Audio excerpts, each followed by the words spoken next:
Dear students, savings is a function that is important not just for an individual, rather for the firms and also for the nations. So, how we can use integration to analyze the savings function is what we are going to see in this video. If we are given a savings function which is in its marginal form, that is the marginal savings function, if we have this, if it is available to us, we can transform it into its total savings function. And in this situation, we are given a marginal savings function, and we have the condition which is guiding us about its value at a certain point. Now, there is a certain catch here, because if we are given a condition that we usually call initial condition, जिसे हम initial condition कहते हैं, उसके अंदर independent variable zero होता है और उस लेवल पे हम डिपेंडेंट वेरिएबल की वैल्यू को जज करते हैं, and that is given and we can use that. लेकिन यहाँ पर इशू इज़ रिवर्स. वो इसलिए बिकॉज इस केस में जो सेविंग्स फंक्शन है वो इनकम पे डिपेंड कर, और इनकम चूंकि इंडिपेंडेंट वेरिएबल है, उसे हम ज़ीरो करके देखें और इनिशियल कंडीशन बनाएं, तो अगर हम इनकम को ज़ीरो कर देंगे तो उससे सेविंग्स फिर नॉन ज़ीरो नहीं हो सकती. I mean for example let's make it easy by saying कि अगर किसी शख्स की इनकम ज़ीरो है तो उसकी जो सेविंग है वो नॉन ज़ीरो नहीं होगी, या तो उसकी सेविंग ज़ीरो हुई या वो नेगेटिव डायमेंशन में चली जाएगी. जब वो अर्न ही नहीं कर रहा तो वो सेव कैसे करेगा? इसीलिए जो हमारा स्टैंडर्ड फॉर्मेट है इनिशियल कंडीशन का, वो यहाँ पर एज इट इज़ इम्प्लीमेंट नहीं होता. इसलिए यहाँ पर ये ऑपोजिट वे में होगा, और वो ये होगा कि हम सेविंग्स को तो ज़ीरो कर सकते हैं लेकिन इनकम को हम पॉजिटिव रखेंगे. इसीलिए यहाँ पर आप देख रहे हैं कि हमने इनकम को रखा पॉजिटिव और सेविंग्स को ज़ीरो कर दिया इनिशियल कंडीशन की रिक्वायरमेंट के लिए, जो कि ऑपोजिट है जहाँ पर डिपेंडेंट वेरिएबल अब ज़ीरो हुआ है, वेयर एज जो रिवायती तौर पे हम इनिशियल कंडीशन देखते हैं उसमें इंडिपेंडेंट वेरिएबल ज़ीरो होता है. नाउ ये चीज़ यहाँ पर एक्सप्लेन की हुई है, मैंने आपको अपने अल्फाज में एक्सप्लेन कर दी. आप वीडियो को पॉज करके ये देख सकते हैं.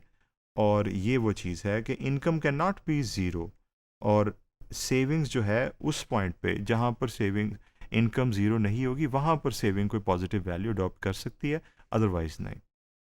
सो अब इस चीज़ को समझते हुए, इस कैवियाट को समझते हुए हम आगे चलते हैं. ये है हम गिवन फंक्शन जिसको हमने दोनों साइड्स पे इंटीग्रल इंट्रोड्यूस करवा दिया.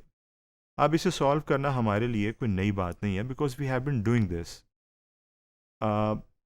जस्ट रिकॉलिंग, ये जो हमारे पास फंक्शन है इसे हमने कांस्टेंट फंक्शन रूल से हल किया, और ये जो है हमारे पास इसे पावर फंक्शन रूल से हल किया, और हमारे पास ये आंसर आ गया.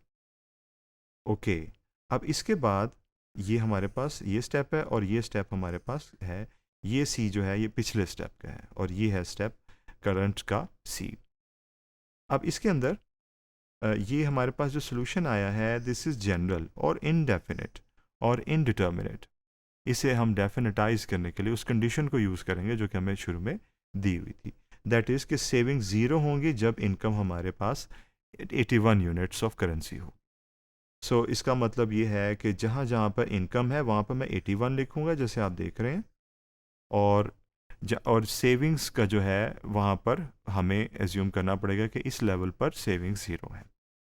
सो ये सेम सब्स्टिट्यूशन आप देख रहे हैं हमने की, और हमारे पास सी की जो वैल्यू आ गई वो आ गई 22.5, and that is with the negative sign. ये वो प्रोसेस है जो हम पहले भी कर चुके हैं कि हम आर्बिट्रेरी कांस्टेंट को डेफिनेटाइज कैसे करते हैं. This is that process of definitization, और ये हमने किया और अब हमारे पास सी की वैल्यू आ गई. इस सी की वैल्यू को हमने यूज़ करना है और सब्स्टिट्यूट किया है यहाँ पर, and now we have a definite solution of the saving function. And in this slide you can see कि हमने इस ग्राफ को जो कि हमने टोटल सेविंग्स के लिए बनाया है, we can see this and it's a positively slope relationship, and yes it is true because जैसे जैसे इनकम बढ़ेगी वैसे वैसे ही सेविंग्स बढ़ेंगी। और ये आप इंटरसेप्ट देख रहे हैं, और ये है डिस सेविंग्स का area, which is showing that -20 is the amount of dis savings, a point where there is no savings, rather it is the opposite of the savings.